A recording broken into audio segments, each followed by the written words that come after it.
Hierdie episode van Storytyd saam met Juffrou Blanche word geborg deur Kleuter en Baba Campus in Langenhoven Park. Hallo en welkom by hierdie 100ste episode van Storytyd saam met Juffrou Blanche.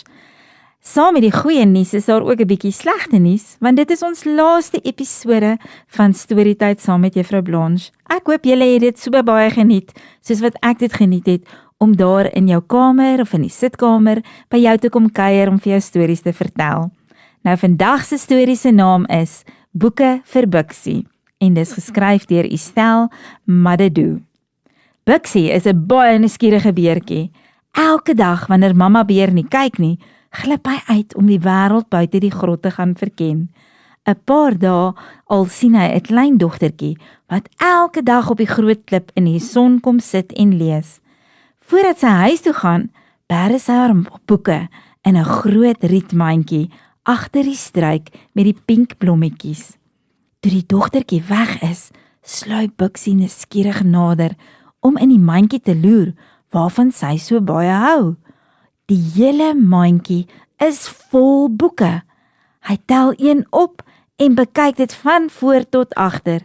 Hy blaai versigtig daardeur, maar wat doen mens met sulke goed, wonder hy. Elke week gaan Bixie terug na die groot klip toe en elke keer neem hy 'n boek saam met hom. Nou het hy al 'n klomp boeke netjies weggebêre in sy grot, maar hy weet glad nie wat om met die vreemde goed te doen nie. Op 'n dag kruip die dogtertjie agter 'n bos weg en sy hou vir Bixie dop. Sy sien hoe hy 'n boek vat en wegstap. "Hoi daar, wat dink jy doen jy?" Bixie raak lam in sy beentjies. Hy het nooit gedink iemand sou hom betrap nie. "Is dit jy wat my boeke steel?" vra sy kwaai. Bixie kry baie skaam, maar hy kan nie 'n woord uitkry nie. "Hou jy daarvan om te lees?" vra sy sagter. Wat? piep hy. Bixie verstaan nie mooi wat sy bedoel nie. Waarvan praat jy dan nou?" "Wel, van die boeke wat jy al vir so lank uit my mandjie kom steel," sê sy. "Beteken dit jy hou ook daarvan om te lees?" Die klein beertjie se gesiggie trek so op 'n hoop dat die dogtertjie kliphard begin lag. "Wil jy leer lees?" vra sy. Skielik voel Bixie glad nie meer bang nie. Sy klink so vriendelik dat hy sommer lus kry om self te probeer om te leer lees. Susan en Bixie sien mekaar gereeld. Sy lees vir hom die mooiste stories en hy ontdek 'n wonderwêreld. Hulle reis na die wonderlikste plekke en ontmoet dapper helde. Dis soos 'n regte droom. Toe dit tyd raak vir sy lang winterslaap, is Bixie baie hartseer. Hy gaan sy nuwe maatjie vir maande lank nie sien nie. Hy sal moet wag voordat hy weer lekker stories vol avonture kan lees en oor sy nuwe storiehelde kan droom. "Wag, ek het iets vir jou," sê Susan by hulle laaste kuier. "Ek het vir jou 'n klomp boeke saamgebring, oulike stories wat jy nog glad nie ken nie. Nou het jy iets om te lees, as jy dalk nie die hele tyd wil slaap nie.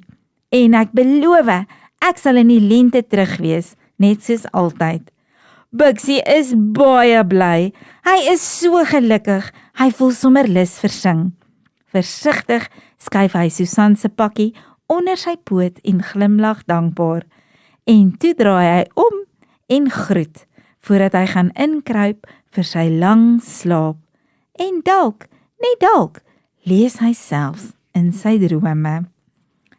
O maats, storieboeke is darem maar ongelooflik.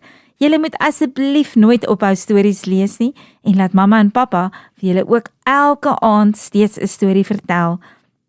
Ek gaan julle vreeslik baie mis, maar tot 'n volgende keer. Arrivederci.